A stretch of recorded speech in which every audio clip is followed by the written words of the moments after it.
Welcome back, everybody. This is Tucker. Let's talk weather. Severe storms have devastated portions of the South and Midwest, and it's not over yet. But there is a bigger threat emerging with impacts that will be wide-reaching. A lot of times right here, I talk a little bit about what's going on in life, but we have so much weather happening, we're just going to get right to it. We're about to get to the latest outlooks from the Storm Prediction Center, but I do want to give you a look back at our updated storm reports here from Wednesday. That was our big severe weather day, and we did see storms on Thursday as well. But on Wednesday, we had a very wide-reaching severe weather event from Texas all the way into western Pennsylvania. Those tornado reports are shown in red, wind reports in blue, and hail reports in green. The greatest concentration of significant reports is right here along the Mississippi River from the Boot Hill, Missouri, into, we'll call it northern Mississippi, and of course across Arkansas and Tennessee as well. Western Kentucky included in that too. We did have some significant wind damage in the Springfield, Illinois area and in the Indianapolis metro area. But what I also want to show you is that we just had such a wide-reaching impact here. I mean, these were many states and long-lived storms that were powerful and did a lot of damage. Now, the unfortunate thing is, and we're recording this here on Friday, more significant severe weather is expected today. And I'm also going to show you the forecast for the weekend too. But we're going to talk about Friday's outlook here first. That's level 4 risk for severe weather. And it's in the same place we had severe weather yesterday and the day before. It's the same areas being hit over and over. Absolutely devastating. But we do have a reasonably high risk for tornadoes in this zone. It extends actually from northeast Texas into southern Indiana. That yellow and red coloration, though, that indicates a medium to medium high risk for tornadoes. I mean, that's a tornado outbreak potentially unfolding today. Of course, across places like Arkansas, even a little bit of Oklahoma and Texas in there, Missouri, even a bit of Kentucky, Tennessee, and Illinois mixed in there too. If we take a look at the wind threat, that is actually relatively lower, but still notable, especially on the northern end of this risk. And the hail threat too, also going to be a concern, especially where that tornado threat is greatest. That just happens to be where the best instability and all that is. So that's your risk here for Friday. Not the only day we're tracking severe weather. So let me show you here Saturday, and that risk, it shifts just a little bit, but we have many of the same areas still facing the potential for severe weather. That's level 3 risk you're seeing right here in orange. That was an ugly 3. There we go. That's level 3 risk you're seeing in orange. You get this level 2 risk in yellow, and it extends from the Gulf Coast by Texas, Louisiana, and Mississippi all the way into southern Indiana, southern Ohio, through a lot of Kentucky, Tennessee. I mean, once again, tornadoes are going to be the biggest threat, especially in this level 3 zone right here. We also have the risk for large hail and damaging wind. Those are pretty equal threats. The hail threat, though, will be a little bit greater on the southern end, the wind threat a little bit greater on the northern end. But again, tornadoes, especially along the Mississippi River, very possible on your Saturday. As for Sunday, once more, this threat does not end yet. It is notably lower, but still very present, especially along the Gulf Coast and southeastern states. That's a level 2 risk you're seeing here in the yellow, and a level 1 risk you're seeing in the green. Still, though, the chance for severe weather extends as far north as Washington, D.C., the bullseye being along the Gulf Coast. I do expect this will be a medium to low tornado threat in that level 2 zone. Damaging wind will certainly be a greater threat than large hail, especially with northern extent. I will add to some of the recent data I've seen suggest that this level 2 risk may end up getting extended a bit farther northwards, just with some of the increased instability and some of the guidance I've seen. So we're going to keep a close eye on how this evolves too. But beyond all these storms, one of the things you may have noticed is that we are seeing, again, some of the same places hit over and over again. That's going to owe to a very, very serious flash flooding risk, which we're going to get to as well a little bit later in the video. By the way, guys, if you have any questions, be sure to ask them in the chat. I'm happy to answer each and every one of you. And if you haven't subscribed, be sure to do so. We covered these storms live for hours the other night, and we're going to keep you updated before these storms even form for the rest of severe weather season and with any weather upcoming in the year. Let's time out the severe weather risks here, but I also want to show you why these storms are so repetitive in the same spots. It's kind of I don't want to call it unusual, but it's an abnormal setup where what we have right now is this stationary front, as we call it. It's a front that's just not moving, and it's keeping storms in the same areas, and it's allowing them to develop day after day without moving either. And that's what this front is here that I highlighted in black. You can see it right across our areas being impacted by these severe storms. Now, if I move this into our Saturday here, once again, you're seeing the front getting a little more wobbly, but still in the same spot, and that's why the threat doesn't move much. The saving grace is going to be this cold front here, which is going to slide through, and it's going to eventually push this front out of the way. And you can see at this point, the front finally does begin to move just a bit. And eventually, as we get into Sunday, it will move farther offshore. So we have that cold front doing some work to help us. Of course, before then, we still have this severe weather, and let's get into the timing, which will start here, as I mentioned before, today on Friday, and really from the morning and into the afternoon, we have that threat for strong to severe storms out there, and you're going to see them right there from eastern Texas clustered into southern Ohio. It's a pretty broad cluster of storms. There will be a lot of storms that develop, but as we get into the afternoon, you can see this more menacing look. More of those orange colors show up, and that's basically our weather model showing these storms maturing more or less. And as they mature, they have the potential to produce tornadoes, wind, hail. The time we're looking at here is around 4 o'clock, but really any time in the afternoon and evening, we have the potential for more of those tornadoes and other significant threats. One of the bigger concerns with tornadoes is going to be some of these storms on the front end here, and this cluster of storms here could still be producing tornadoes, but that's where our wind threat also increases too. And what you're looking at as we head into the evening, now this is after dark, still a very active scene of strong to severe storms.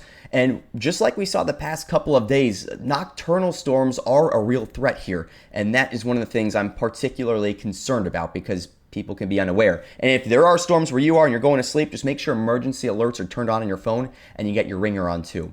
We're moving this into Saturday now, and this is where our threat begins to take hold a bit farther to the south and east. There's still very likely to be very heavy rain in portions of Arkansas, Missouri. That's going to owe to the flooding risks that we'll get to here soon. But you can see that severe weather risk, where it is outlined by the Storm Prediction Center, it gets active as soon as the morning here on Saturday. And Saturday's severe weather risk may be an all-day thing with an uptick in hail, wind, and tornado potential in the afternoon. So again, you're seeing that threat, especially across those Gulf Coast states and into places like, along the Mississippi River up into Tennessee, Kentucky, even Ohio included in that too. Then our cold front comes in. You're going to see things begin to move a little bit quicker here as we head into Sunday. It'll be a bit more linear too, which is going to lessen the tornado threat a bit. But large hail, really damaging wind especially, still main concerns. And this is our risk that you can see pretty clearly here along this corridor into the DC area, in fact, and as far south as the Gulf Coast. But there is where we're going to see our severe threat on Sunday. The threat does begin to increase after dark on Sunday, luckily. And then on Monday, I can't actually rule out the potential for some more severe storms as the front's almost out, but I do expect we're going to get a level 2 severe weather risk across northern Florida and likely along the coastlines of Georgia and the Carolinas until this finally gets completely washed out of here. And now you're looking at Tuesday, things finally starting to wind down. And just a reminder too, if you are in a place where there's a tornado warning, remember to head to the lowest floor of your house, get into a basement if you have one, or an interior room on that lowest floor. That's what's going to keep you safest. As long as it does not have outside walls, you want to get somewhere like that. Now I want to get into what may be an even bigger risk than the severe storms. In fact, I believe they're pretty equal at this point. It is really something to take seriously. And that would be flash flooding. A tornado sounds scarier, but flooding really is far more deadly in terms of lives taken each year. It's widespread. You can't outrun it. You can't get into a basement and be safe. It is a big, big concern. And I'm going to show you these areas that really need to take this seriously. So we have this map right here. This is our risk as we head through Friday. Anywhere you're seeing those pink colors, that's a high risk of flash flooding. We don't get high risks for flash flooding very often. We get them a little more than threats for severe weather, but it is a very significant concern. And once more, this overlaps the same areas that are being impacted by these severe storms. So it's a really devastating combo, but this is one to take just as seriously as those tornadoes, and I really mean that. This moderate flash flooding risk, I've seen some pretty big disasters in just moderate risks. I've seen some in the slight risks out there too, that yellow color. But especially from basically southern Illinois all the way into the Dallas, Texas area, and especially in Arkansas, you have to take the flooding risk seriously. And if you live in an area that is prone to flooding, you really may want to think about at least where you're going to go if you get some kind of warning that there is a flash flood emergency, because you're going to need to have plans to get out of there if it gets bad enough.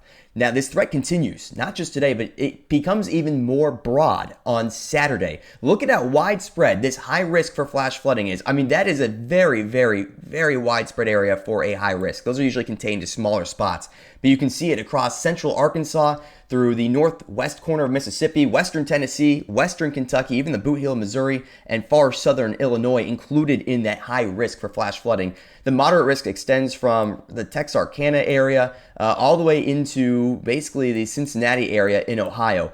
So these places, once again, you need to take this flooding risk seriously. This is a very dangerous threat. Again, I know tornadoes are sort of that flashy word, but flooding can be just as deadly. So you have to take this seriously. I can't say that enough.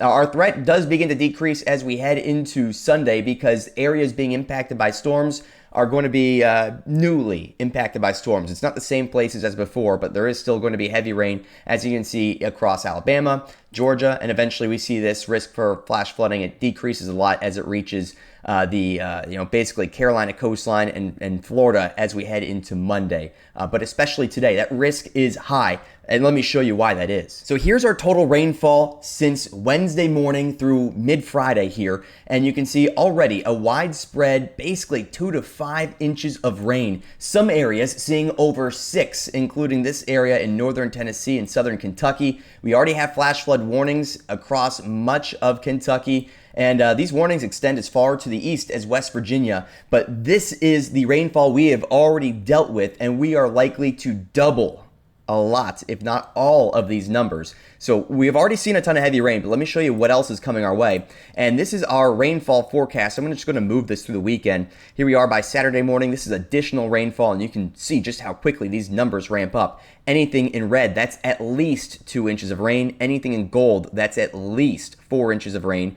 And as we continue through the weekend, you can see some of the numbers that show up here. We're looking at what may be another widespread 6 to 10 inches of rainfall, especially across some of those areas that have already seen the heaviest stuff. I'm talking central Arkansas here, all the way through basically the Boot Heel, Missouri, into western Kentucky. That's the area where we could see another 6 to 10 inches of rain. Places that have already seen a widespread 3 to 5 plus. So this is why our flash flooding risk is so significant. But you can see how broad it is.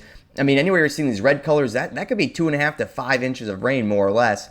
And you can see that extends across a huge chunk of the Midwest and South, and even places like Georgia and the Carolinas, Alabama as well, will get their own round of pretty heavy rain out there too. So it is going to be a pretty widespread threat, but you can see just how significant the rainfall is going to be here. For reference, we've been talking a lot about California storms and how much rain has fallen in the mountains as those have come ashore this past winter. This is more than a lot of all of those storms produced, and we saw how bad the flooding was out there at times. Let's talk about some areas, of course, that have already more complex terrain, already have rivers that flood more easily. This is why the concern is so high and why you really need to be aware. If you live in a flood zone, this is a threat to pay very close and serious attention to. All right, guys, make sure you're taking care of yourself. Stay safe. This active weather, again, we have a few more days of it, but it is eventually going to end. Next week does look better across a good chunk of the country, but of course you'll want to check back here as we continue to keep you ahead of any threats. And we're going to call out threats before you're hearing about it anywhere else. So you'll want to check back here soon for updates. But for now, again, please stay safe. And if you have any questions, I've got you. Just drop them in the comments. I'll see you back here soon.